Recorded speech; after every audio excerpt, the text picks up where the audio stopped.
Before this happened to me, I can be honest, I could say that I was in that category of being naive. I didn't believe it. I didn't really believe it because I had to see, it's like I would have to see it with my own eyes. Grace's experience starts in the early hours of the morning travelling home with 3 girlfriends. Victoria, who can't be identified, was one of the women in the back seat. It's when I got a bit further down the hill that I noticed on the right-hand side of me some long, oblong-shaped lights. I didn't know what they were. I mean, I only sort of caught a glimpse of a bright orange light sort of shining through. As I got down the hillside and started to come around the corner by this little hotel that takes us back through the back roads towards the freeway, one of the girls in the back noticed a very bright white light with a type of blue haze around it. When the girls were sort of saying, oh, maybe, you know, like it's a UFO, and, you know, was sort of like, just laughed it off and said, don't be so ridiculous. The women continued their trip, but further down the road, more lights appeared. I heard Victoria and one of the other girls in the back there, they were commenting on something that was behind us. They actually thought somebody was coming up behind us, like a truck or something, because it was moving fairly fast and very bright. It was just such a bright as blinding light. It was orange like a sunset, and it was just spanning across the road. I got really scared, and I said to Grace, quick, just step on it. Because I knew there was a town just a kilometre up the road.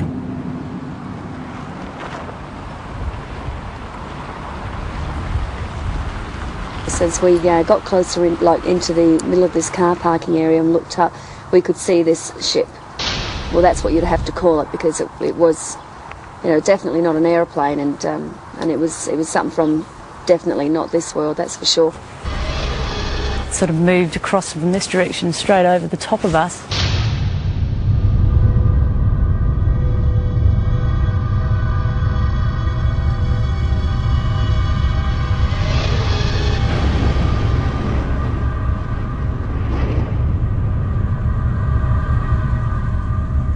Sort of disappeared into a gully where we lost sight of it.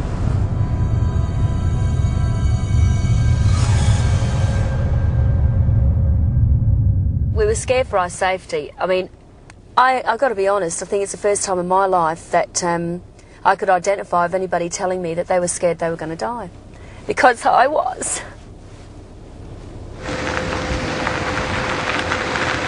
When I got to the opening of the drive here, the other girls noticed that there was something else up, some activity up there in the sky.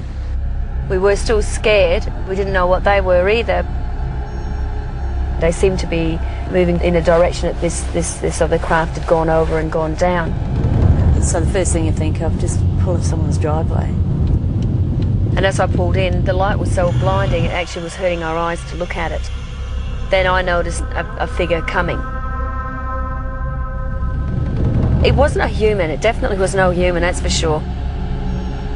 I felt threatened by it, I felt really, really threatened by it.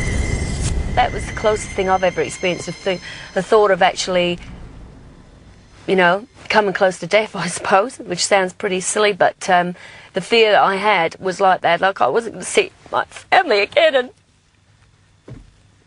And the weird thing is that it's not the normal thing to talk about and for people to accept. But, you know, it's been 3 years now, and I still feel very distressed by it. In the weeks, I felt a lot of doubt with what happened to Grace.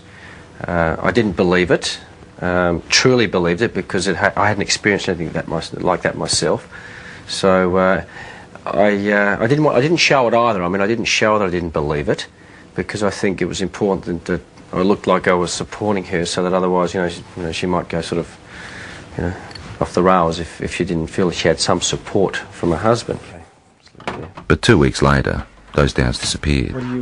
What's work? Late one night, they were both woken by their distressed 15-year-old son. He was dead set that he had presence in his room. You know, there was somebody in his room. And one thing that he did keep saying at that time was that, can you hear that sound? And he kept pointing up to the ceiling. And we could hear this low drone sound. I knew then I'd heard that sound before. We got back into bed and I was laying there. And I thought, do I lie here and just let this thing go through and just, you know, try and wipe it off as another bad experience, or do I actually get up and look, and if it is what I think it is, then maybe my husband will be able to see for the first time and he will believe. I just couldn't believe what I was seeing. When you see an object that's just sort of floating through the air, like at slow pace, and you think to yourself, oh my God, it struck me as, you know, being awesome. It's just something unbelievable. It was a relief that he was able to see this thing, and all I kept saying was that was the thing that was there the night when I was with the others.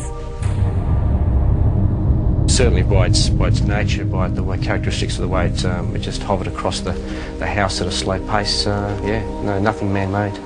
Not from this country, not from this earth, I should say. So you want me to...